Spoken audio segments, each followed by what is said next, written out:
ang advice ng doktor ay mag-bed rest muna ako para maging okay. Ayan. Sakaling maging okay. Kasi niresetahan po ako ng ang daming gamot. May mga gamot po akong iniinom ngayon. Sobrang dami po. Good afternoon. Welcome back to my YouTube channel, Commander ni Marcos. At sa ating Facebook page, Alma Vlog. Ayan. At nandito tayo ngayon sa bahay. Hindi po tayo lumabas.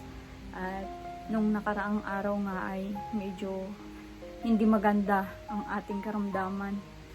At nung nakaraang araw nga ay nagpa-check up ako.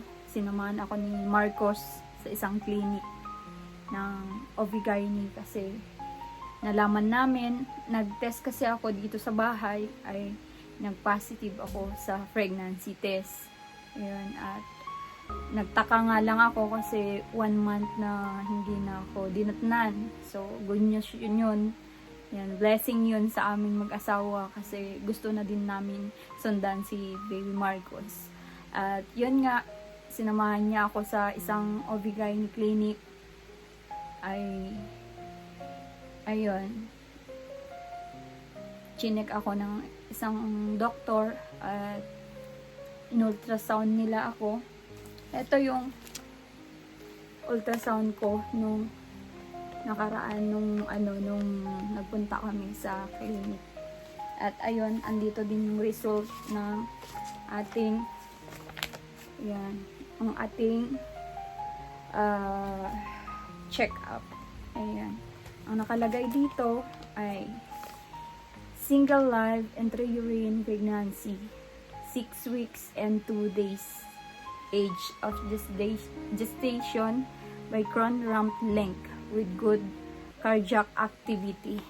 So, ibig sabihin, positive po talaga na pregnant po ako at 6 weeks, 2 days na.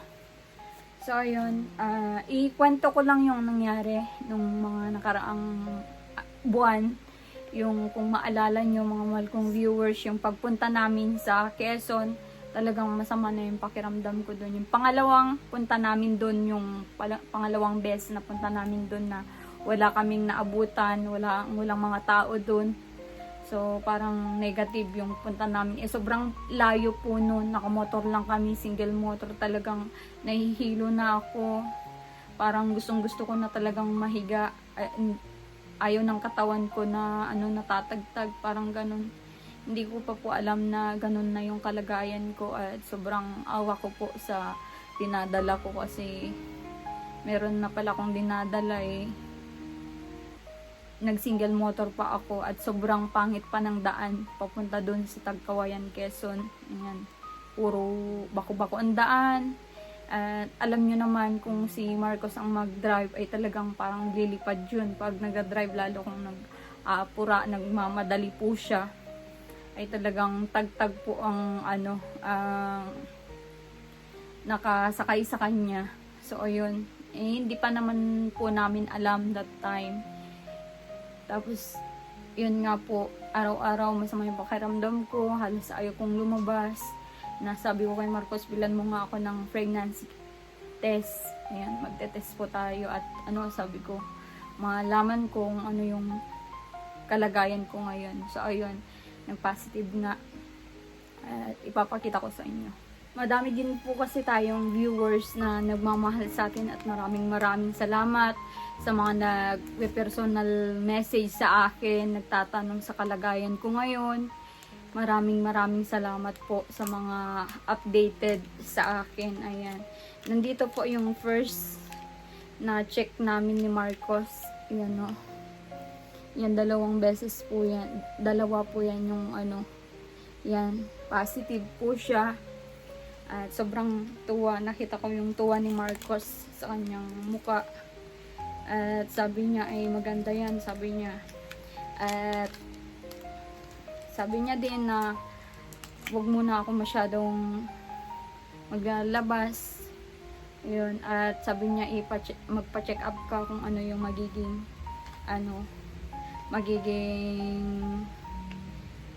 sabihin ng doktor sa iyo, advice sa iyo ng doktor. Ayan, yun yung sundin natin, yung sabi niya. So, ayun, normal naman yung ovaries ko. Sa mga past na ano ko na delivery ko sa mga anak ko ay cesarean. So cesarean din si Marcos. Na cesarean din si Marcos. So ibig sabihin cesarean din ako dito sa baby ko na dinadala ko ngayon. At ang medyo nalulungkot ako ngayon. Medyo syempre kung nasabi na sa inyo ni Marcos sa mga past na ano niya, na vlog niya, na hindi ako pwedeng lumabas, hindi ako pwedeng natatagtag, hindi ako pwedeng may stress, hindi ako pwedeng, madami pong binawal ng doktor sa akin, at meron po akong subchorionic hemorrhage sa aking sinapupunan. Ayan, nakitaan po nila ng hemorrhage yung sinapupunan ko, at ito ay delikado para sa baby ko at sa akin, kasi yun ay dugo na namumuo dun sa may sinapupunan ko. Kaya maaari ay wag muna akong lumabas, magbiyahe, yan, maggalaw-galaw, yan. At ang advice ng doktor ay mag-bed rest muna ako para maging okay. Ayan, sakaling maging okay, kasi niresetahan po ako ng ang daming gamot. May mga gamot po akong iniinom ngayon, sobrang dami po.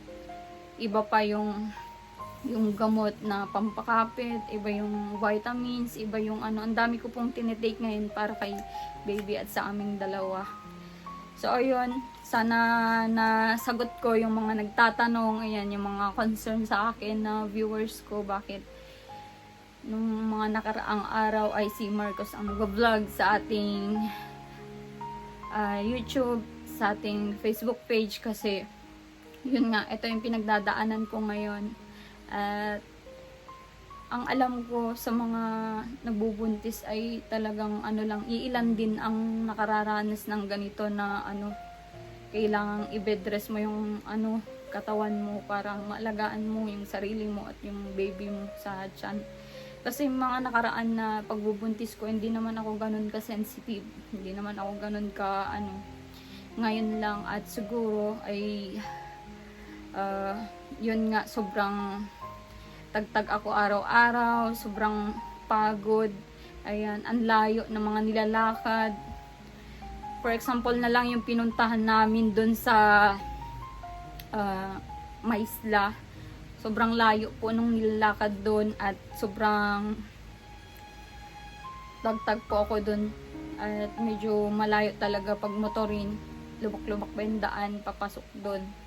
Kaya yun, at yung araw-araw na biyahe, grabing talagang araw-araw po, halos wala po kaming tigil sa pagpunta sa ating mga beneficiary. Yun din siguro na ano, kaya ganun ang nangyari sa atin. At di ko naman akalain, kasi nung nasa Isabela ko ay malala nyo nung nagpa-Isabela kami na nagpatanim pa kami doon. Okay pa ako noon kasi wala pa ako, hindi pa ako pregnant noon. Nung pag-uwi lang namin, doon na kasi ako bumitaw sa aking tinitake, sa aking yung iniinom para hindi magbuntis. Binitawan ko na noon kasi nakikita ko kay Marcos na parang gustong-gusto niyang magkaanak. Ayan, magkaroon ng kapatid si Marcos. At yun, binitawan ko na yun. Yun, 1 month nga na ganun. At so, sa 1 month ay tagumpay, nagkaroon nga kami ng baby. So, ito na yung ano namin ngayon. At medyo mahirap man yung kalagayan ko ngayon. Sana safe hanggang paglaki. Yan. Safe hanggang paglaki ng baby namin. Yan siya. Kita na po siya sa ano, sa ayan po siya. Kita na sa ultrasound. Yan po yung ultrasound niyo po. So bukas, mahal kong viewers, ay may check up na naman ako. Pang second check up ko, at sana ay may good news na yung doctor sa akin, na sana nawala na yung dugo na yun, yung namuo na dugo na yun, at para naman hindi ako lalong nag-iisip kasi hindi ko maiwasan hindi mag-isip sa aking kalagayan ngayon, lalo't alam nyo naman madami tayong beneficiary na nag-aantay sa atin, may mga bago tayong beneficiary na nag-aantay sa atin, pero alam ko naman na nakakaintindi sila kasi pinapaintindi ko naman sa kanila. At nandyan naman si Marcos para mag-vlog para sa atin, ipahatid yung gusto nating ibigay sa kanila. Parang kay Nanay Flora, kay Tatay Ervin, ayan, kay Princess, and pwede namang si Marcos ang mag-handle sa kanila. Kaso nga lang, yung katawan ko sobrang sanay na sa araw-araw na pag-alis dito sa bahay, pag punta sa ating mga beneficiary, parang lungkot na lungkot yung ano ko dito kasi hindi sanay yung katawan natin na nasa bahay lang. Ayan. Pero sana ay magiging okay na yung result ng ating check-up at i-update ko po kayo kung ano yung magiging result ng ating check-up bukas. At sa mga nagtatanong din, pasensya na kayo kung ngayon lang ako nakapag-update. Ngayon ko lang naisipan mag-vlog sa ating kalagayan ngayon. At alam ko din na nasabi na ni Marcos sa kanyang vlog, sa mga ibang vlog niya, gusto ko din naman ipaalam sa inyo. Ayan. At may mga nagme-message din, sana may update din sa'yo, Commander, kung ano yung kalagayan mo ngayon, kung ano yung nangyayari sa iyo ngayon. Kaya ito, ginawan ko na vlog. Ayan. At mamaya paanan ko din ng vlog si Marcos kung ano yung nararamdaman niya. Syempre na meron na siyang new baby. Ayan, may new baby na excited na po siya. Sa totoo lang, nagkaganto na siya na excited na magkakaroon ulit ng bagong anak. Ayan. At sa totoo lang, nawa ako sa kanya nung nalaman niya na buntis na yung anak, ay yung asawa ng pinsan niya, halata ko po na parang naiinggit. Kaya yun po yung ating ginawa. So ayun, mamaya antayin natin si Marcos at tatanungin natin kung ano pa yung mga niya, yung kung gaano siya ka-excited na meron na siyang new baby. May araw din na tayo ay lumabas para balikan ang ating beneficiary like Tatay Ervin at si Princess. Ayan. At hindi po talaga kaya ng katawan ko na naandito lang ako sa bahay. Kaya sabi ko, mag 4 wheels na lang kami ni Marcos at sabi ko, dalhan na lang ako ng pwede kong upuan kung nag-interview ako para naman hindi ako mangawit. Kasi yun yung medyo a hassle pag ako yung nagpa-vlog kasi syempre ako din yung nagka-camera, ako yung nakatayo. Lalo yung mga pinupuntahan namin na bahay ay walang mga upuan. Syempre hirap din yung buhay nila kahit upuan man lang wala sila. So ayun, ang naisipan ko ay magdala na lang kami ng upuan para may maupuan ako habang nagpa-vlog. Yan, tinatawanan pa nga ako ni Marcos at ni Rans dahil bakit may dala-dala daw ako laging upuan. So sabi ko, para paraan lang para maipagpatuloy natin yung ating adhikain para makatulong. So ayun, ang in-advise din sa akin ng doktor ay bantayan ko kung mag-spotting ako kasi doon yung delikado. Pag nag-spotting ako, sabi niya sugod na daw ako sa hospital pag ganun yung mangyari kasi yun nga po, delikado yung aking kalagayan. So ayun, yung aking pag-vlog naman ay todo ingat naman siya sa pag-drive. Sobrang, yung takbo nga niya po ay nasa 30 lang yata yung takbo ni Marcos sa sasakyan para hindi masyadong tagtag. So ayun, update ko kayo bukas kung ano yung result ng ating check-up. So ayun, ito na yung tuloy ng vlog natin kahapon. Ngayon ay September 2. Ayan, ngayon sana yung ating second check-up sa Daet. Ngunit ang lakas ng ulan kaninang umaga. sa Kapalonga, kaya hindi po kami natuloy sa pagbiyahe at chinat ko na lang yung ating Obi na sabi ko ay sa 3 na lang kami matutuloy.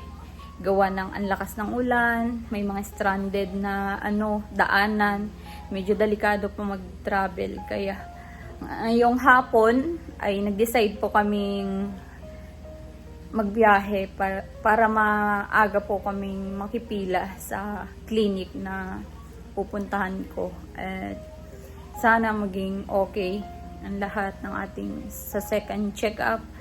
Sana walang negative na na sasabihin ng doktor. At eto, nag-check-in muna kami dito sa diet at gusto ko kasi yung hindi malilate at syempre may oras pa para sa mga gagawing lab sa akin. Magpapalab pa ako, laboratory ako. Dami pa yung test na gagawin sa akin. At i-update ko po kayo kung ano yung gagawin bukas, September 3. Ayan. Are you tired? Yeah, I'm eating. You tired eating? Yeah, Buti pa ito, napapagod sa pagkain lang. Ayan, magiging kuya ka na, bebe. Oo. Opo. Opo. Oo. Si daddy, maging daddy na ulit. Anong pakiramdam mo? I want, Masaya. I want Kasi this. magiging It's okay. kuya na si Kian. It says this. Ikaw naman. Masaya. Kasi dalawa na ang anak ko. 3 na, 4 na, 5 na. Madami ka pang anak dyan, o dala-dala. Nanadala. Pero may anak din ako dyan. Hindi pa lang nilalabas. Oo. Tanong mo sila kung anong pakaramdam na anak ko rin siya. Pero seryoso yung tanong ko kung ano yung pakiramdam. Syempre biglaan yung ganito. Masaya siyempre at alam mo naman yun na gustong-gusto ko baga magkaroon ng This. Masaya kahit critical. Yes. Kahit, Kaya ako bibigyan niya. kahit mahirap yung ngayon. Masaya ako kasi. Basta masaya. Yun lang. Masaya. Kuya Will. Grabe naman si Kian yung pang ano yun, candy, chocolate yan, anak. Ano bang pupuntan natin bukas? Mapacheck up ka. Tapos, Mapatulong si Ran sa psychiatrist. ay pupunta mo na siya sa psychiatrist. Check up po muna. Medyo lumalala eh. Oo. Tsaka ano pa yung natin bukas? Paboxing. Patrok yung aso. Abak. Sabay si Rans din sa rabbit. Sa Pantay talo. Patrok ng pantay talo. Oo. Lagi na lang ako kasabay. Ah? Lagi na lang ako kasabay. Mapaaso, mapatao. Sinasabay mo si Rans. Buntis pati. Ba't ayaw nga ba't ayaw mo Rans kumain ng mga kinakain ko, mga tira-tira? Ayaw ko. Baka magsupa din ako. Baka magliya ako bigla. Hindi na lang bigla. Oh. Sabi ni Rans niya, gusto ko ng hipon. Mapahanap din sa iyo. Kinuha mo ng hipon ng malalaki. Sabi niya, hindi yan yung hibi. Ano yun? Yung pinambabangon sa pansit. Yung binibili sa tindahan. Yung maliliit? Oo, pinaka-shishay na yun. Pinaghirap mo pa ako manguha sa dagat ng hipon. Yun lang palang hibi.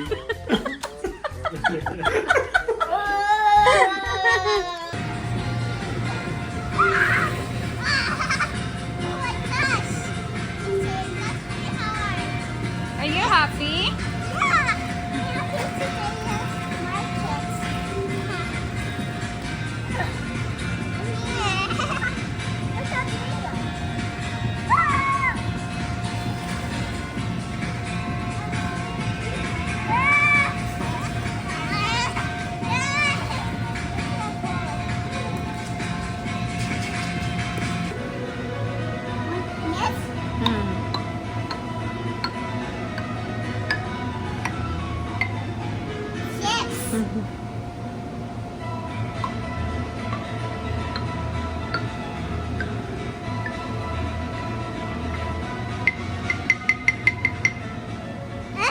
Okay, okay now.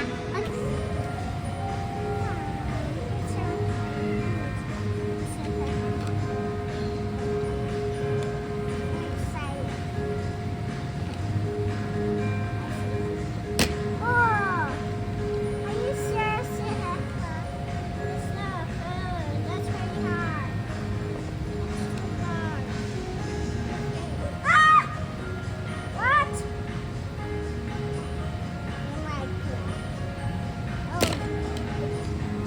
What is that, Kian? Ha?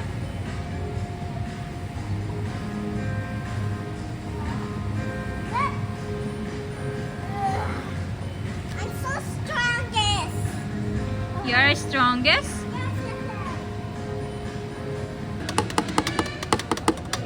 What is that? It's missing, guys. Oh, what's happened?